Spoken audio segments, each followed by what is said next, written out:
Hey guys, welcome back to our channel. నేను మీ GK. చాలా రోజుల తర్వాత మళ్ళీ ఒక వీడియోతో మీ ముందుకైతే వచ్చాను.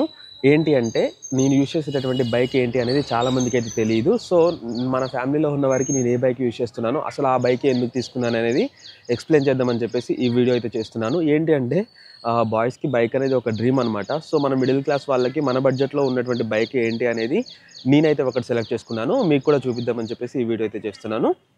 ఫ్రెండ్స్, మీరు మన ఛానల్ ఫస్ట్ టైం చూస్తున్నట్లయితే సబ్స్క్రైబ్ చేసుకొని పక్కనున్న బెల్ ఐకాన్ని ఆల్ పెట్టి యాక్టివేట్ చేసుకోండి ప్లీజ్ ఫ్రెండ్స్. నాకు కొంచెం హెల్ప్ చేసిన వాళ్ళు అవుతారు, మన ఛానల్కి సపోర్ట్ చేసిన వాళ్ళు అవుతారు అనమాట. ఇంకా లేట్ చేయకుండా నేను తీసుకున్నటువంటి బైక్ ఏంటి, అసలు అదే బైక్ ఎందుకు తీసుకున్నాను అనేది అయితే ఎక్స్ప్లెయిన్ చేస్తాను, చూడండి.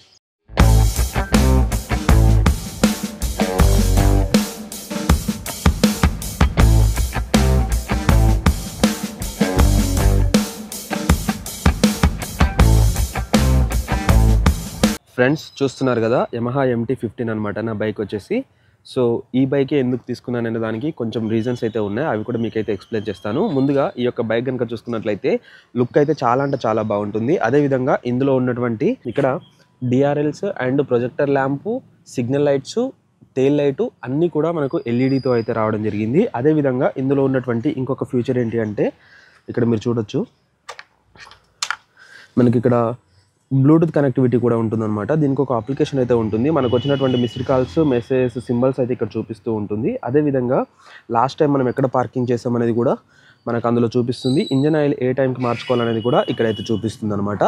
ఇంకా ఇవి అడిషనల్, ఇది పక్కకు పెడితే అసలు ఈ బైక్ ఎందుకు తీసుకున్నాను అనే దానికి కొన్ని ఎక్స్ప్లెయిన్ చేస్తాను, చూడండి. మనకు బైక్ అనేది మెయిన్గా స్టెబిలిటీ ఉండాలి, బ్రేకింగ్ అయితే ఉండాలి, అదేవిధంగా మంచి మైలేజ్ అయితే రావాలి. సో మన బడ్జెట్లో అయితే ఇక్కడ ఈ యొక్క బడ్జెట్ కనుక మనం చూసుకున్నట్లయితే 2,20,000 అయితే పడింది. సో ఈ యమహా MT-15 టాప్ వేరియంట్ అనమాట. సో ఇక ఈ యొక్క లుక్ అయితే చాలా అంటే చాలా బాగుంటుంది. ఇక బ్రేకింగ్ విషయాన్ని కనుక మనం చూసుకున్నట్లయితే రేర్ అండ్ ఫ్రంట్ మనకు డిస్క్ బ్రేక్స్తో అయితే రావడం జరిగింది. అవి చాలా అంటే చాలా బాగా వర్క్ అవుతాయి. బ్రేకింగ్ ఎందుకు బాగుంటుందని నేను అంటున్నానంటే ఇక్కడ చూస్తున్నారు కదా, డ్యూయల్ ఛానల్ ABSతో అయితే ఈ బైక్ రావడం జరిగింది. ఇందులో సింగిల్ ఛానల్ కూడా ఉంది, తీసుకుంటే డ్యూయల్ ఛానలే తీసుకోండి. So dual channel ABS control రావడం వల్ల బ్రేకింగ్ అనేది చాలా అంటే చాలా బాగుంటుంది. 80 స్పీడ్లో ఉన్నా కానీ కంట్రోల్ అనేది చాలా ఈజీగా అవుతుంది అనమాట బైక్. నా ఎక్స్పీరియన్స్ అయితే నేను చెప్తున్నాను. అదేవిధంగా ఇందులో కనుక చూసుకున్నట్లయితే మనకు బైక్ స్టెబిలిటీ ఉండాలి. అంటే ఎంత స్పీడ్లో వెళ్తున్నా కానీ, అంటే స్పీడ్ వెళ్ళమని నేను చెప్పట్లేను, ఒకవేళ మన అవసరాన్ని బట్టి మనం ఒకవేళ 80, 100 అట్లా స్పీడ్లో వెళ్తున్నా కానీ బైక్ అనేది షేక్ అవ్వకుండా స్టెబిలిటీగా ఉండాలి.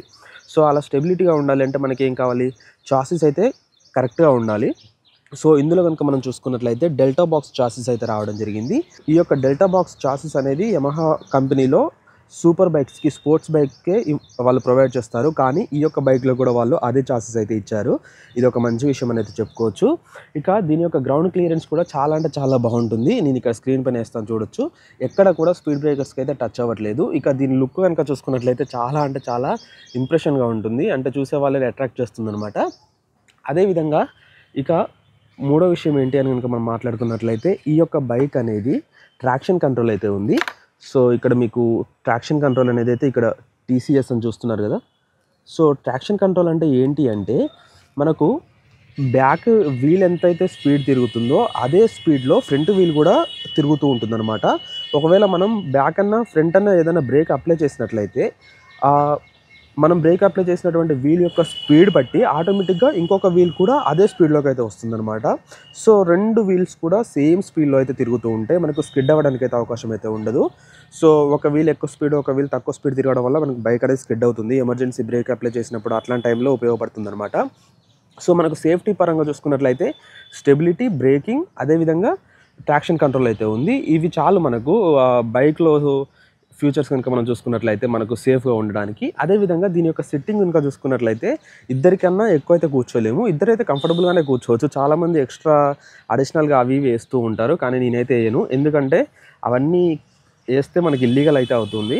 సో కొంచెం లీగల్గా సంబంధించినవి కొంచెం వైజర్స్ అట్లాంటివి వేసుకోవచ్చు, కానీ మరీ మాడిఫికేషన్ చేయొద్దు. చాలామంది ఏం చేస్తున్నారంటే ఈ వీల్స్కి మొత్తం ఇట్లా ప్యాడ్స్ పెట్టి కవర్ అయితే చేస్తున్నారు. అలా చేయడం వల్ల బ్యాక్ అనేది స్కిడ్ అవుతుందన్నమాట. నా సజెషన్ ఏంటంటే అలా చేయకండి. ఇక ఇందులో ఉన్నటువంటి లూప్ పాయింట్స్ కనుక మనం చూసుకున్నట్లయితే ఈ యొక్క టెయిల్ లైట్కి ఉన్నటువంటి సిగ్నల్ లైట్స్ అని చెప్పుకోవచ్చు. ఈ యొక్క టెయిల్కి ఉన్నటువంటివి ఎందుకు అంటే ఇవి సీట్ పొజిషన్ కన్నా కొంచెం బ్యాక్గా ఉండడం వల్ల దిగే వాళ్ళ కాలు ఇట్లా తగిలితే చాలు ఆటోమేటిక్గా ఇండికేటర్ అయితే ఈ విధంగా ఊసిపోతుంది. సో చూస్తున్నారు కదా, ఈ రెండు అదే విధంగా ఊడిపోతున్నాయి. సో ఇదైతే ఒక మైనస్ అని చెప్పుకోవచ్చు.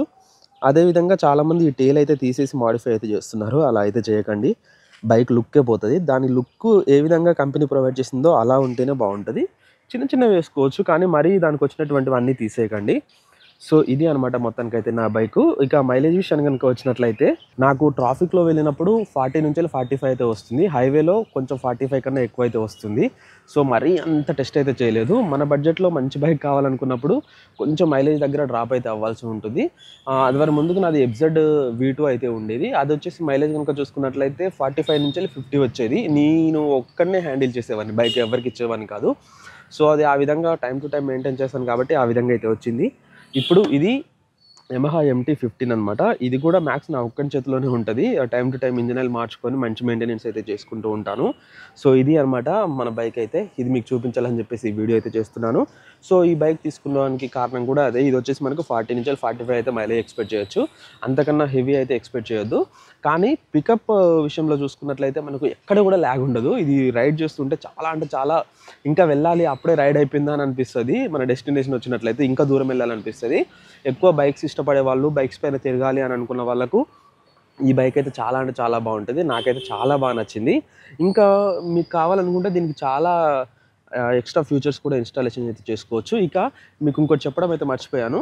సో ఇక్కడ ఫ్రంట్ సస్పెన్షన్ చూస్తున్నారు. ఇది వచ్చేసి మనకు రివర్స్ అప్ సైడ్ డౌన్కి ఉంటుంది అనమాట. Gold coated suspension. ఇది కూడా చాలా అంటే చాలా లుక్ ఉంటుంది ఈ యొక్క బైక్కి. ఇక ఈ యొక్క మోడల్ కూడా చాలా అంటే చాలా బాగుంటుంది. చూస్తున్నారు కదా, నేను ఇంకా ఆ కంపెనీతో ఎలా వచ్చిందో బైక్ అలాగే ఉంచాను.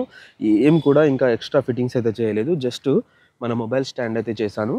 సో చూస్తున్నారు కదా, ఇది మామూలుది రోడ్ సైడ్ దొరికేది కాదు. అంటే 300 200కి వచ్చేది కాదు, 1200 రూపాయలు పెట్టుకున్నది. మన ఎఫ్జెడ్ బైక్ మీరు చూసే ఉంటారు. ఎందుకు దీనికి 1200 అంటే బయట దొరికేటివి ఇరిగిపోతూ ఉంటాయి, అదేవిధంగా డ్యామేజ్ అవుతాయి, లూజ్ అవుతాయి, కరెక్ట్ అడ్జస్ట్మెంట్ అయితే ఉండదు. ఇది కనుక చూసుకున్నట్లయితే ఇంతవరకు ఎప్పుడు ఇరగలేవు. ఒకసారి పిల్లలు పట్టుకొని దీంట్లో ఇట్లా వెయిట్ వేసేసరికి ఇక్కడ ఇరిగింది. మళ్ళీ అది వెల్డింగ్ చేయించాను 300 పెట్టి. చాలా అంటే చాలా బాగుంటుంది. మొబైల్ అయితే పోతుంది అనడానికి లేదు. ఇది మొత్తం అల్యూమినియంతో వస్తుంది. బయట దొరికేటివన్నీ విరిగిపోతూ ఉంటాయి, బీడు అంటారు కదా, దాంతో వస్తుంది. సో ఇదైతే చాలా బాగుంటుంది. ఇక ఈ యొక్క మీటర్ కనుక మనం చూసుకున్నట్లయితే చాలా అంటే చాలా ఫీచర్స్ ఉంటాయి. టైం మనకు కనిపిస్తూ ఉంటుంది. ఇందులో మనం పేరు పెట్టుకోవచ్చు, అదేవిధంగా ట్రాక్షన్ కంట్రోల్ ఆన్ ఆఫ్ చేసుకోవచ్చు. ఇలా చాలా ఉన్నాయి. కంప్లీట్ వీడియో అయితే మీరు యమహా MT-15ది చూస్తే మీకు అయితే అర్థమవుతూ ఉంటుంది. వేరే వాళ్ళు చేసి ఉంటారు రివ్యూస్లో, అందులో చూడండి. మనది క్లియర్గా అయితే ఎక్స్ప్లెయిన్ చేయలేము, ఎందుకంటే మనది రివ్యూ ఛానల్ కాదు కాబట్టి. సో మొత్తానికైతే ఇది ఫ్రెండ్స్ వీడియో. ఈ వీడియో మీకు ఎట్లా అనిపించిందనే కింద కామెంట్ సెక్షన్లో తెలియజేయండి. అదేవిధంగా ఈ యొక్క యమహా MT-15 బైక్ మీలో ఎంతమందికి ఉందో కామెంట్ చేయండి. ఈ యొక్క బైక్ గురించి మీ ఒపీనియన్ కూడా కామెంట్ చేయండి. ఈ వీడియో మీకు నచ్చితే లైక్ చేయండి. ఈ యొక్క వీడియోని మీ ఫ్రెండ్స్కి, ఫ్యామిలీ మెంబర్స్కి షేర్ చేసి మన ఛానల్కి సబ్స్క్రైబ్ చేసుకొని సపోర్ట్ చేయండి. ఓకే ఫ్రెండ్స్, ఉంటా మరి. Thank you for watching this video. Love you all. Bye.